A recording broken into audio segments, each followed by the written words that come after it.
Most times I've heard so many people mistake the C of O for the R of O, basically because they don't understand what each of them means. In this video, I'll be explaining what a C of O is and what an R of O means, and the key differences between both of them. And also, I'll also be telling you the limitations that each of them has. When it comes to real estate transaction in Nigeria, R of O simply means right of occupancy. It is the right being given by the state government to an individual. This right is what allows an individual to occupy and use a piece of land for a specified period of years. This right does not guarantee full ownership. It just gives you legal access to use the land and occupy it for a specific number of years. R of O are even of two types. We have statutory right of occupancy and customary right of occupancy. So statutory right of occupancy is being given by the state governor for lands in the urban areas,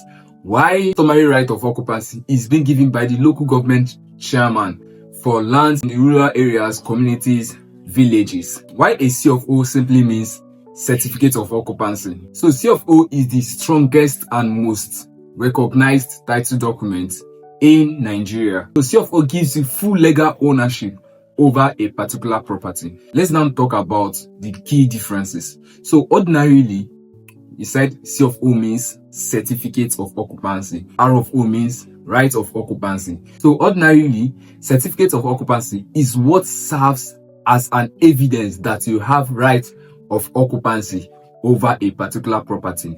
I don't know if you understand what I said. It is the certificate that serves as an evidence that you have rights to occupy a certain property for a specific number of years. So certificate of occupancy is the proof that you have the right to occupy a certain property for a specified period of years. In recent times, right of occupancy now comes with a document, especially in locations like Abuja. When someone is being given rights to occupy a piece of land, it now comes with a document. So it is safe to say that right of occupancy is now a title document. But like I said before, it does not give you full ownership. So when you are being given right of occupancy, you can still upgrade it to a C of O. But before you can upgrade it to a C of O, it has to meet certain conditions. And one of those conditions is that first, you must have put some structures in place in that land. You also must have gotten your building approval, then other things before you can process that R of O to a C of O. Then you must also understand that there are certain limitations when it has to do with R of O.